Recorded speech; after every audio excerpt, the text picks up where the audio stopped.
Hi, everybody, and welcome to the newly released Beating Diabetes podcast with Dr. Michele. This year, the podcast will be focusing on all things diabetes.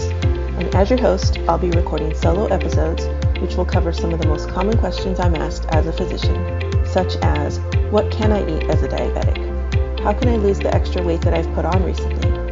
Is it really possible to reverse type 2 diabetes? What can I do to prevent my children from getting diabetes since it runs in the family? And more. I will also be coaching patients and clients live on air and conducting interviews with other diabetic experts. I hope you enjoy the show.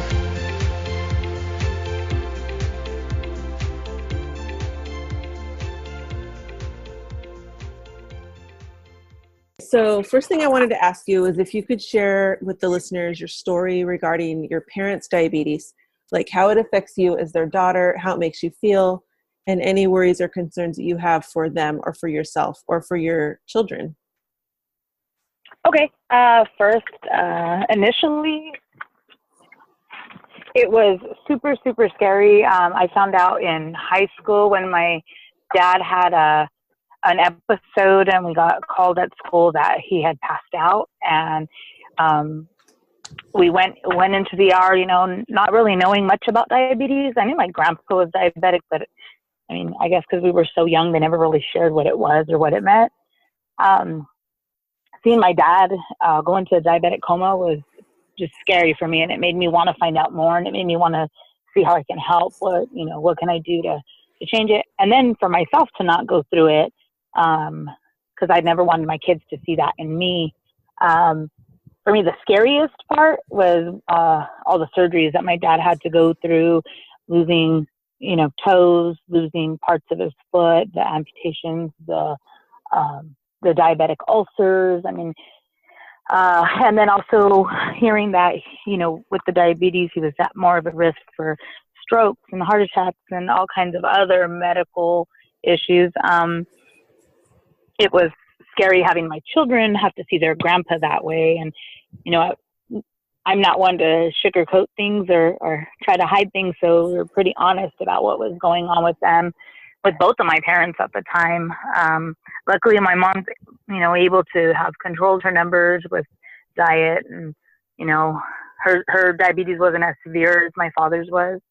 I remember one time my dad's sugar being up over 600, it wouldn't even read on the meter. My biggest concern for my dad is, my dad's that Mexican, stubborn man. I'm going to eat what I want and I'm going to drink what I want. No one's going to tell me what I can or cannot have. So initially when he found out about the diabetes, he was still going to have his steak and baked potato and his diet soda, whenever he felt like making it. As a child, it was hard. Even a teenager and a young mom, it was hard for me to watch that. And I felt almost as my dad didn't care, if he died, he died. And not really thinking about how his kids felt, how we felt watching him go through that. I think the one it impacted the most was my little brother, because he became a gym freak. He wanted to lose weight. He's a very healthy eater, and when he goes to my parents' house, he's looking in the fridge to see what he can take out that, they shouldn't be eating. And, he kind of stays on top of all of us about our eating. So, I think that it impacted my younger brother more than any of us. Was he there more with them to be like more of their caretaker? Since he was the younger one, was he there longer with them?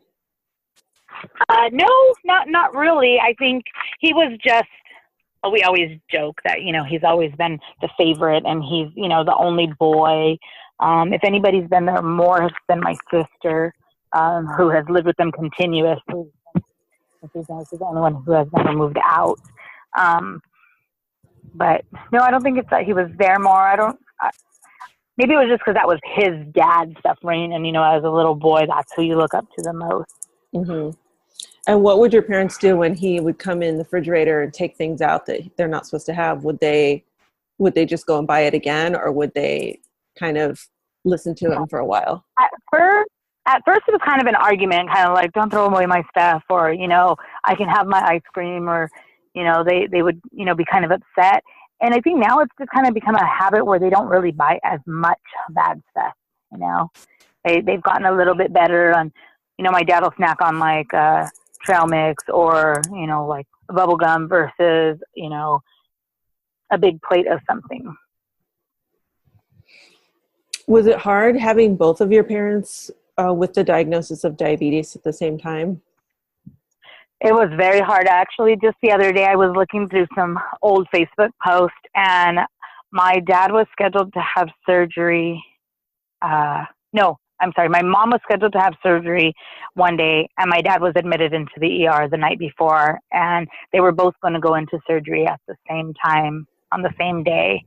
And sitting in the emergency room, I remember feeling just so overwhelmed, like both of my parents are going to be under anesthesia at the same time. How do I split myself in two, and how do I be by both of them? And, it was frustrating because at that time I still didn't understand it too well. And I also was just so angry at the fact that, God, just take care of yourself. Like, how hard is it to manage what you're eating? I then found out later that, there were things that were almost beyond their control. My mom had neuropathy on her feet, and she didn't feel anything. So it wasn't her fault that, she split motion and then she looks at her hand and her foot's bleeding. She didn't, she really didn't know. So, it took a lot of education to not be as scared anymore, I think. I think now when, right now my dad has an open wound, and it's not something that I'm super concerned about and super worried about. I guess because it's been worse. But in the beginning, it was a big struggle. It was hard thinking every day, like, is this diabetes going to take my parents? Yeah, I remember that day that they were both in the hospital at the same time. Yeah. And yes. talking to you about it. That yeah. was a scary day. I was just reading the comments because you're always my go-to, when something goes wrong or there's something with the feet, something with the diabetes. It's like, hey, can you help me? And I think, honestly, that has helped me so much to be calm about it too, because when the ER doctor is explaining it to you, it's almost like they talk to you as almost as if you're dumb. I felt like they're explaining things to me that I had no idea what they meant. I didn't know what I didn't know what a diabetic ulcer was at first. I'm thinking ulcer, in your stomach. I don't know. And, talking to you and learning more and more about it and, and researching stuff has made a big help on how scared I get. I think you see that from, maybe 5 years ago, how scared I would be and call you freaking out. Now it's like a little text like, hey, this is going on, what do I do? Or what should I look for? Mm-hmm. Yeah, it's been good to have you, to be there for you when you needed me throughout this whole process. Yes, I appreciate it because I would have probably lost it. Yeah, well, we all need help, whether it's with our kids or with our parents. That's why I love that saying, it takes a village, because it really does. And we can all help each other. And so I know your mom's doing really well because she told me that her A1C is back to normal range and she's off medication. Yeah. And so I talked to her. We talked about her neuropathy and some things that she can do. So we're going to work on that. Okay. Yeah. And how's your dad doing? You said he has another wound. Is it the same one or does he have a new one? This is a new one. It's been here, I want to say 2 months. I could probably be wrong. I want to say about 2 months, and it was healing, and then it kind of opened up again, and so they debrided it. Last I talked, and this is how I know it's not as bad as it usually is, because last I talked to him about his wound was over a week ago. So, it's not something that's stopping him from doing daily activity. I know like a month ago we went bowling, which is probably at the time, but my dad's, like I said, stubborn, and he's going to do it. But it didn't make it worse. I know that much because he went to the doctor the next day for it. I think I don't even know if he's checking his sugar. Oh, he is checking his sugar because my dad's insulin dependent. That's the difference between my mom and my dad as well, and why my dad was in my eyes, a little bit scarier because, every time he takes sugar, he's got to give himself some insulin. And like, it's a game for Jordan. Jordan, like, watches him poke himself, which, opens up the conversation about why he can't eat so many sweets. And, that helps. But, my dad, I think is doing a lot better, or if he's not, he doesn't tell us. The biggest, I think, fear now and the biggest issue is obviously his kidney function is not well, and it hasn't been well for years. I know he's in stage 2 kidney failure. That one's a tough one because my dad refuses dialysis. He says that the day that they offer him dialysis is the day that we should start preparing. So that's a little hard. Yeah, that's hard to hear your parents say things like that. Yeah. I think that's the toughest thing right now. Like, other than that, he's controlled, he's healthy, we've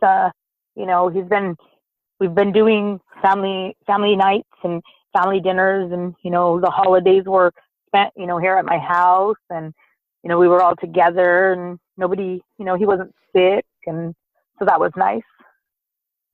Yeah, and it sounds like with your dad, in terms of his feet and the open wounds and infections, he knows when something starts, he knows he needs to stay off of it more, and he needs to go to his doctor, and he needs to call you. And so it sounds like he's doing all the things that are the right thing, rather than just kind of forgetting about it because it's not hurting. Yeah. Now he's doing all the things that he didn't do when he hurt quite a few limbs, and like I said, he's got like almost like a C portion cut out of his foot, that they cut down all the way to the bone on one of his feet, and that was a little difficult. But now, yeah, he's back to his podiatrist that he was with when it all first started. And so, I mean, it's kind of nice that he's had the same person kind of following him. He had one in between. And, he always goes back to the same one because his insurance won't let him go to you. So. Okay. Well, yeah, in terms of that, it sounds like he's doing a little better too. So I'm glad to hear that. What's been the biggest thing that you've learned about diabetes watching your parents go through this journey? I think that the biggest part is, like my mom probably said, is knowing that just because your numbers are controlled doesn't mean that you don't have it anymore. And, if we kind of control what we're eating and control our diet and don't overdo it as we're young, and, when we get a little, hopefully maybe it won't attack us. I mean, maybe it's in our genes. And like for myself, I mean, it's a fear. I'm a big sweet eater, and I don't eat right. I know I don't eat right. And, I try to make that change. But, my dad's dad and my dad's mom had diabetes. My mom has diabetes. My mom's dad had diabetes. So, I mean, it's really in our genes. And, just doing the research, learning the different types of diabetes, and, just I think being aware is what I've learned more than anything. The signs of, the onset of it coming on, being thirsty, the frequent urination, just being aware, I think, is having both of my parents go through it's made me way more aware. Yeah, and that's super important because as we all get older and, we have our kids and our grandkids around us, if we're aware, we can be on top of it before it becomes a big problem. Yes. And we can teach it to our kids. Like you said, you're already teaching your grandson, like why his great-grandpa has to, has to take insulin shots and why he can't eat certain things. So. Yeah. Well, I just wanted to say thank you for coming on air and sharing your story with us. And is there anything else you would like to share with the listeners? No, I mean, just I think just be aware and educate yourself, and feel free, like ask. Don't be shy or embarrassed to ask. Because it might be too late. I know that I waited in the beginning, and I not embarrassed, but I think I was scared to admit that my parents were sick. So I kind of stayed back a little bit. I didn't put it out there. I didn't ask questions. And, I wish I would have, because I maybe could have, stopped an amputation or prolonged it, or, had I been a little bit more knowledgeable. Yeah, I think that's a really good point you brought up, because there's a lot of fear with diabetes, and a lot of people don't want to, to face what all the possibilities could be. And so they don't ask the questions in the beginning because they don't want to know the answers. So yeah, that's really important. Well, definitely keep me updated on your dad's foot. I know you will. I will. You will. And I know your mom's she's gonna come in and see me, and she's gonna keep me updated on her neuropathy. So hopefully, perfect. Cool. Yeah, hopefully they'll both just keep improving and doing better. And again, thanks for coming on the show today. Thank you.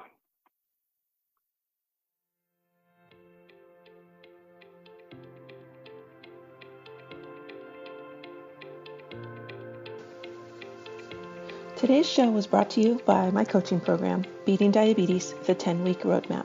For more information, head on over to my website, drmichele.com, and click on the Work With Me tab. All of the information is there about my group programs as well as one-on-one coaching.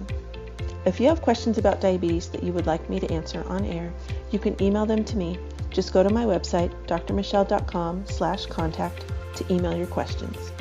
And if you have questions you'd like to discuss with me over the phone, sign up for a free 20-minute coaching call at drmichele.com/schedule.